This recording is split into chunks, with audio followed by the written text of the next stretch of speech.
Hello everyone, स्वागत है आपका अपने यूट्यूब चैनल में। हम यूपी टेट की प्रीवियस सीट के क्वेश्चन आंसर डिस्कस कर रहे हैं, जिसमें हम करें 2018 के पेपर 2 के क्वेश्चन आंसर। इसमें से सीडीपी के और हिंदी के क्वेश्चन हम ऑलरेडी डिस्कस कर चुके हैं। अगर आप वो देखना चाहते हैं तो प्लेलिस्ट में जाके देख सकते हैं। आज हम साइंस के क्वेश्चन आंसर डिस्कस करेंगे। तो साइंस के भी हमने 15 क्वेश्चन ऑलरेडी डिस्कस कर लिए हैं। आज हम जो 15 क्वेश्चन हमारे साइंस के बच गए हैं वो डिस्कस करेंगे। चैनल पर पहली बार है तो चैनल को सब्सक्राइब कीजिए, वीडियो को लाइक कीजिए और ज्यादा से ज्यादा शेयर कीजिए। स्टार्ट करते हैं आज का वीडियो क्वेश्चन नंबर 114 से, क्योंकि 113 तक हमारे क्वेश्चन पहले हो चुके हैं। तो 114 क्वेश्चन क्या दिया हुआ है, एक घूमते हुए समतल दर्पण पर आपतित किरण 60 डिग्री का कोण बनाती है, तो परावर्तन कोण क्या होगा वो हमें बताना है। सबसे पहले तो आपको यही बताना चाहिए कि परावर्तन के नियम क्या है। तो परावर्तन का नियम क्या होता है कि जो आपतित किरण है और अभिलंब है और परावर्तित किरण है। परावर्तित किरण यानी किसी दर्पण से टकराकर, किसी पृष्ठ से टकराकर प्रकाश की किरण उसी माध्यम में वापस लौट जाती है, इस घटना को परावर्तन कहते हैं। ये प्रकाश की किरण आई, यहाँ पे पृष्ठ से टकराई और वापस लौट गई, तो ये हो गई आपतित किरण, ये हो गई परावर्तित किरण और ये है अभिलंब। तो ये तीनों एक ही तल में है, ठीक है। ये एक परावर्तन का नियम है कि आपतित किरण, अभिलंब और परावर्तित किरण तीनों एक ही तल में होते हैं। दूसरा नियम क्या होता है परावर्तन का कि जो आपतित किरण है वो अभिलंब से और परावर्तित किरण अभिलंब से इक्वल कोण बनाते हैं, यानी ये वाला कोण और ये वाला कोण दोनों बराबर होते हैं। इसको बोलते हैं कोण आई, इसको बोलते हैं कोण आर। ये है आपतित किरण द्वारा अभिलंब से बनाया हुआ कोण, ये है परावर्तित किरण द्वारा अभिलंब से बनाया हुआ कोण। आपतन कोण और परावर्तन कोण दोनों बराबर रहते हैं, ये परावर्तन का दूसरा नियम है। तो इसमें क्या कहा है क्वेश्चन में कि एक घूमते हुए समतल दर्पण पर आपतित किरण 60 डिग्री का कोण बनाती है। तो ये कोण 60 डिग्री दिया हुआ है, तो ये कोण भी 60 डिग्री होगा। और वही हमसे पूछा है कि परावर्तन कोण क्या होगा, क्योंकि दोनों कोण बराबर होते हैं, ये परावर्तन का नियम है।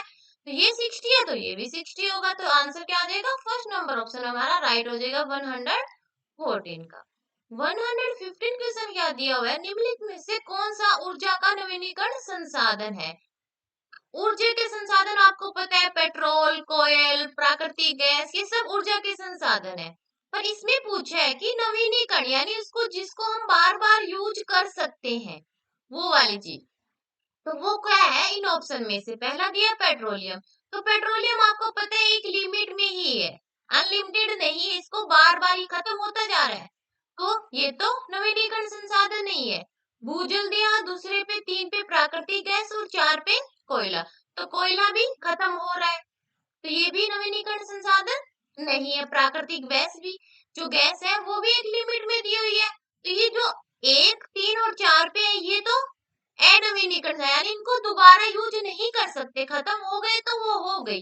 पर जो भूजल दिया हुआ है उसको हम बार बार यूज कर सकते हैं। तो यही है एक नवीनीकरण संसाधन दिए गए ऑप्शन में से, वही हमसे पूछा है कि ऊर्जा का नवीनीकरण संसाधन कौन सा है। तो आ जाएगा 2 नंबर ऑप्शन भूजल 115 का। 116 क्या दिया, पदार्थ के संवेग और वेग के अनुपात से कौन सी भौतिक राशि प्राप्त की जा सकती है। तो सबसे पहले आपको पता होना चाहिए कि संवेग को किससे डिनोट करते हैं, पी से। इसका फॉर्मूला होता है वो क्या होता है, M V, mass into velocity.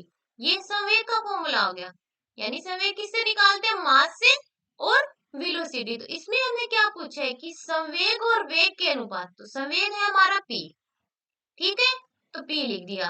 अब वेग क्या है हमारा v, इन दोनों के अनुपात से आपको पता है क्या प्राप्त हो जाएगा, मास द्रव्यमान प्राप्त हो जाएगा p। ये जो इधर v दियो इसको इसके इस साइड ले आएंगे हम, इक्वल हमारा क्या बचा है, m ही तो बचा है। वही हमसे पूछा है कि संवेग और वेग के अनुपात से कौन सी भौतिक राशि प्राप्त हुई है, द्रव्यमान मास प्राप्त हुआ है। 2 नंबर ऑप्शन राइट हो जाएगा 116 का। 117 क्या दिया हुआ है, 1 नैनोमीटर बराबर होता है। तो इसमें क्या पूछा है, 1 नैनोमीटर बराबर क्या होगा। और ऑप्शन किस में दिए, सेंटीमीटर में दिए हुए हैं। इस बात का आप विशेष ध्यान रखिए कि जो हमारा क्वेश्चन पूछा है और जो ऑप्शन दिए हैं उनकी यूनिट सेम है या नहीं। तो क्वेश्चन तो हमें मीटर में दिया हुआ है कि 1 नैनोमीटर बराबर होता है, पर ऑप्शन हमें सेंटीमीटर में दिया। तो पहले तो हम ये देखते हैं कि 1 मीटर बराबर कितने नैनोमीटर होते हैं। तो 1 मीटर इक्वल टू 10 की पावर जो -9 होते हैं, इतने नैनोमीटर होते हैं। ठीक है, N M. 1 meter equal to 10 की पावर 9 नैनोमीटर होते हैं। अब आओ आंसर निकाला हमें सेंटीमीटर में, तो मीटर को अगर हम सेंटीमीटर में बदलेंगे तो क्या करते हैं, 100 से क्या करेंगे, मल्टीप्लाई करेंगे। तो 100 क्या होगा, 10 की पावर 2 है। यानी पहले हमारा 1 मीटर बराबर क्या दिया हुआ है, 10 की पावर 9 नैनोमीटर होता है। ये आ गया मीटर में आंसर हमारा कि 1 मीटर इक्वल टू 10 की पावर 9 नैनोमीटर। पर आंसर निकाला हमें सेंटीमीटर में। तो 10 की पावर जो हमारा 9 है, इसको अगर हम 100 से मल्टीप्लाई कर देंगे तो आंसर क्या आ जाएगा, सेंटीमीटर में आ जाएगा हमारा, क्योंकि 1 मीटर इक्वल टू 100 सेंटीमीटर होता है। तो 10 की पावर 2 हो जाएगी। 100 को क्या लिख सकते हैं हम, 10 की पावर 2 लिख सकते हैं। ठीक है, तो यहाँ पे पावर है माइनस में, यहाँ पे पावर है प्लस में, तो माइनस ये प्लस क्या हो जाएगी, 2 पावर कम हो जाएगी। जो पावर है 10 की पावर -9 है, यहाँ पे 10 की पावर +2 है। तो पावर दोनों ऐड करेंगे, -9 में से अगर हम +2 ये दोनों ऐड करते हैं तो -7 ही बचेगा। तो फाइनल आंसर क्या आएगा हमारा, 10 की पावर -7 सेंटीमीटर आएगा। तो इस बात का विशेष ध्यान रखिए कि क्वेश्चन में क्या पूछा है और ऑप्शन में हमें किस में दिए हैं। 10 की पावर 9 भी दिया हुआ है इसमें। तो कई बार जल्दबाजी में हम ये भी कि सीधा ही 10 की पावर 9 वाला देखा और उसमें टिक कर दिया और देखा ही नहीं कि मीटर में है या सेंटीमीटर में है। पर इसका आंसर आएगा फर्स्ट नंबर ऑप्शन, 10 की पावर-7 सेंटीमीटर आएगा 117 का। 118 क्या दिया हुआ है, इनमें से किसने एक्स किरणों का आविष्कार किया था। यानी जो एक्स किरण है उसकी खोज किसने की थी वो हमें बताना है। सीधा सीधा इसका वैज्ञानिक का नाम पूछा है। तो क्या आएगा, एक्स किरणों की खोज किसने की थी, रोन्टजेन ने की थी। तो फर्स्ट नंबर ऑप्शन राइट हो जाएगा 118 का। 119 क्या दिया, निम्नलिखित में से कौन सा एक प्राकृतिक रेशा नहीं है। प्राकृतिक जो हमें प्रकृति द्वारा प्राप्त होता है, नेचुरल रूप से प्राप्त होता है, वो हो गया प्राकृतिक। ठीक है, एक कृत्रिम होता है, जो मानव निर्मित होता है वो कृत्रिम होता है। जैसे ये हमारा है नायलॉन, टेरिलॉन, ये सब कृत्रिम रेशे हैं। रेशम हो गया, कॉटन हो गया, जूट हो गया, ये सब क्या है, प्राकृतिक रेशे हैं। ये प्रकृति द्वारा नेचुरल रूप से हमें प्राप्त होते हैं। कृत्रिम होगा जो मानव निर्मित होगा। हमें वही बताना है कि कौन सा प्राकृतिक रेशा है, नहीं है, यानी जो कृत्रिम है वो हमें बताना है। तो सिल्क क्या होता है, सिल्क हमें नेचुरल रूप से प्राप्त होती है रेशम से। तो ये तो प्राकृतिक रेशा हो गया। दूसरा दिया हुआ है एक्रिलिक, तीसरा दिया हुआ है कॉटन और 4 नंबर पे दिया हुआ है जूट। तो कॉटन भी प्राकृतिक रेशा है और जूट भी प्राकृतिक रेशा है, पर जो 2 नंबर पे एक्रिलिक दिया हुआ है ये कृत्रिम रेशा है। तो ये इसमें राइट हो जाएगा, प्राकृतिक रेशा नहीं है वो हमें बताना था। 119 का 2 नंबर ऑप्शन राइट हो जाएगा। 120 क्या दिया हुआ है, अदरक रूपांतरण है। यानी जो अदरक हम यूज करते हैं वो जड़ है, तना है, फल है या पत्ती है, क्या है वो हमें बताना है। पौधे का कौन सा भाग है जो हम यूज करते हैं अदरक के रूप में। तो जड़, जैसे गाजर, मूली, ये पौधे की जड़ होती है और जिसको हम खाने में यूज करते हैं। तो ये पौधे का जड़ वाला भाग है, यानी जड़ का रूपांतरण हो गया। गाजर, मूली, ये सब। पत्ती जैसे पालक वगैरह होगी, इनकी पत्तियां यूज करते हैं हम, तो ये पत्ती का रूपांतरण हो गया। ठीक है, अब आया तना। तो अदरक, आलू, ये सब तने का रूपांतरण है, यानी इनका तना हम यूज करते हैं। तो अदरक किसका रूपांतरण हो गया, तने का रूपांतरण हुआ है। तो 120 का क्या आएगा, 3 नंबर ऑप्शन हमारा राइट रहेगा।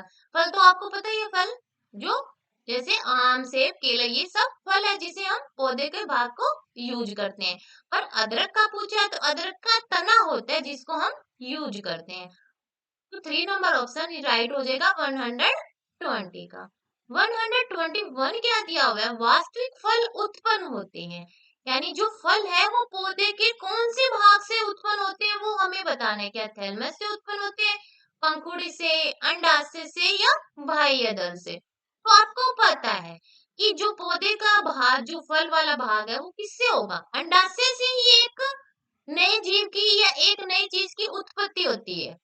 ठीक है, तो अंडाशय से फल का उत्पन्न होता है। जो वास्तविक फल है वो कहाँ से उत्पन्न हुआ? अंडाशय से।